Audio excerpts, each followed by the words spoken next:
I'm rolling. Scene 17, George, take 2. Okay, music.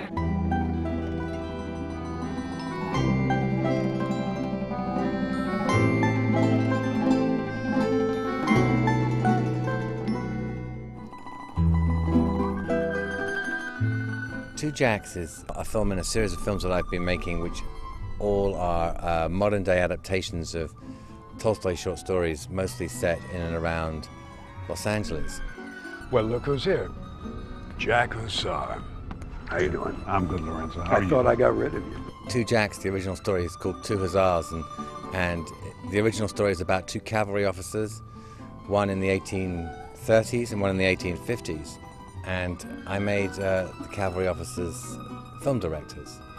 One of them is in the classic period of Hollywood, the black and white era, and his name is Jack Hussar, and he's played by Danny Huston. Well, Jack Hussar is a director of a certain ilk. He's a bon vivant. He's a buccaneer. He's a kind of man that really doesn't exist in today's film world. Where have you been, Jack? Africa. Ooh. That's for leaving me at the train station. Danny's worked with Bernard many times before, and so he was involved right from the start. When we were thinking about who should play Jack Hussar's son, Jack Hussar Jr., Jack Huston obviously sprang to mind, as you know, there's the family connection there. So the idea of the two of them playing father-son seemed to be a natural fit. Me and Danny and Bernard have been talking about it, talking about the two Hussars initially, but now the two Jacks, for like a year and a half, 2 years.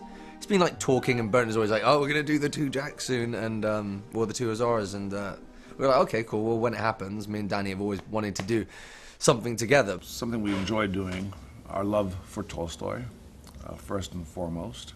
And adapting these stories in the kind of Hollywood world in our sort of backyard, so to speak. For Diana, we needed somebody staggeringly beautiful and incredibly charismatic. So Sienna Miller just has that kind of vibrance and beauty, and there's something very captivating about Sienna. And Diana. Diana, my name is Jack. I got involved in the film because I'm great friends with Danny Huston and Jack Huston and Bernard Rose, and Bernard and I saw each other at a film festival, and he mentioned that he was doing this, and I have been a huge fan of his work for a long time, since seeing Ivan's Ecstasy a while ago. And I just think it's a really interesting way of making a film, improvising and putting a load of people in different situations and seeing what comes out and what sticks. And obviously Danny and Jack are fantastic actors, so it was just a natural thing to want to do. 31 Frederick, take 1, marker. Bernard has a very interesting style as a director. And on this movie, we worked off a very detailed outline, so we never had an actual script. So that meant that that gave the actors a lot of freedom, and I think that's something very attractive to actors, to come on board something and be able to kind of create your own character and improvise. And I think that gives the movie a wonderful level of spontaneity that makes it a little different. You know, how Bernard works, he writes like a 30-page treatment. There's no dialogue at all. He basically describes the scene, what's happening in the scene, and then you run with it. So I read the treatment, and actually it was pretty good. So I called Danny, and me and Danny spent sort of a couple of days on the phone discussing it, and then we were like, we might as well just do it. I met with Bernard Rose, and he said that it was going to be basically an improvised film, which I've done once before. The only thing was, in that story, I had my own character. In this story, I was playing the older part of another person.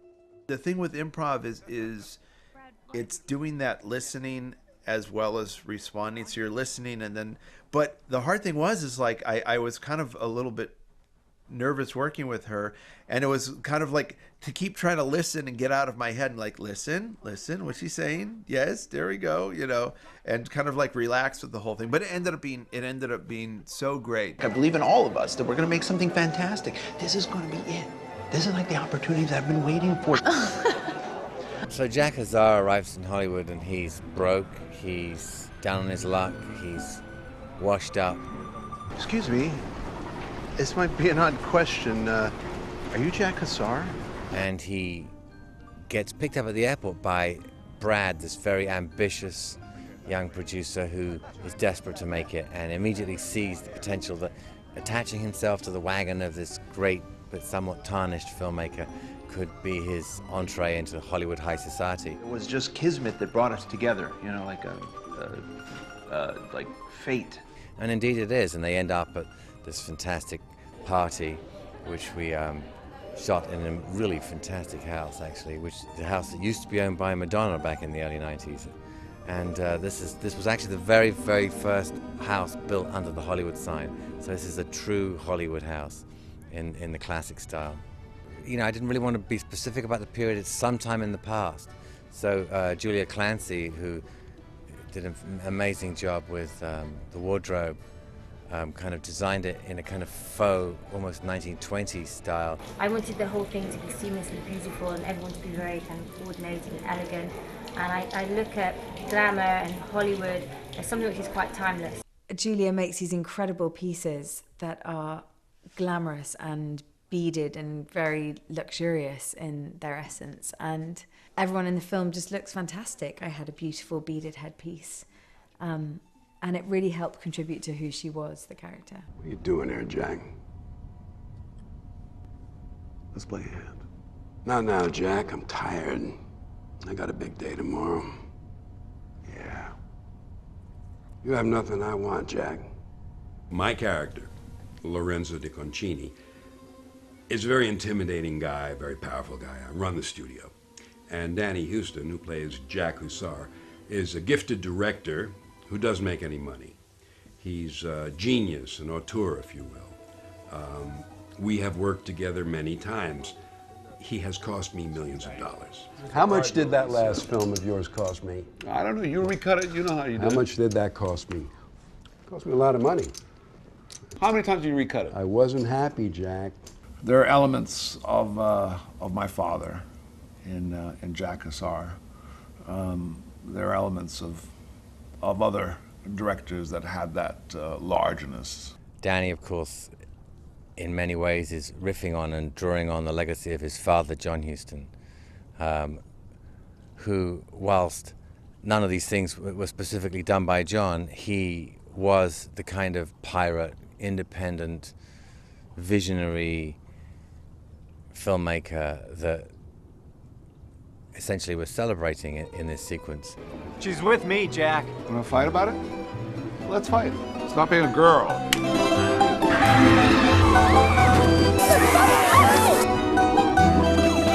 Fine, that's my movie.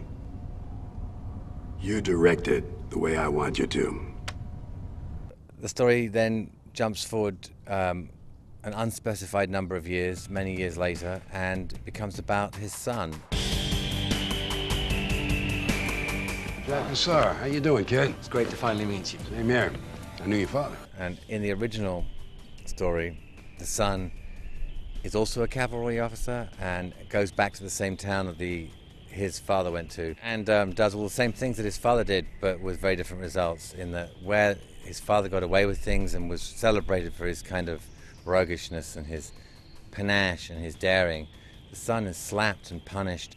I think there's a lot of parallels with the story with my life and Danny's life. I think we both have that. I think Danny very much from my grandfather and his father. John, being the director he was, the maverick, the renegade, would go out and make movies. And also me being someone of that family, coming into the business and trying to make my own way.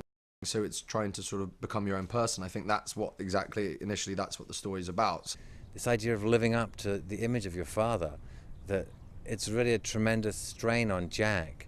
And I think that's the theme that audiences today will relate to, because especially in Hollywood, you have a lot of kids, famous parents, trying to kind of like live up to people's expectations of them. She's a nice girl, Jack. She's a nice girl, and I know what you're like. I can't pay for this room. I'm here for 3 months. I'm shooting a movie. If I'm in that room for 3 months, I will go out of my mind. I've been watching you all day. You are the part, basically. You just have to find your dark side.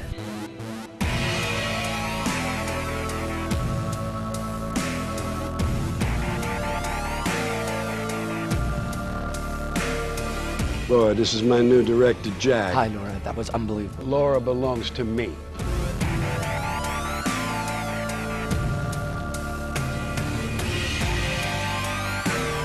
Because it's Tolstoy, there always is this wonderful sense of everybody in the story. Everybody is disappointed and heartbroken, one after another. It's actually, as John Ford said, if you structure a story as a series of anticlimaxes, people will mistake it for realism. Goodbye, Brad. No, come on. You're staying here, Brad. No, I can't stay here. No, Jack, don't leave. You can't do this. This is my chance. And I think that in a sense, Tolstoy structures his story like that. Everybody loses what they want. If somebody gets something, if two people get together, it's at somebody else's expense, always. This is what Jack does. He meets a girl, he makes promises, and he can't keep them, and then this is what happens. When one adapts Tolstoy, it's really incredible what one finds. And really only in the process of making this film have I realized that this film is about broken hearts. Yes, its setting is sort of Dolce Vita and Hollywood that was and Hollywood that is now. But in essence, it's about broken hearts. And that makes the film quite romantic and also nostalgic.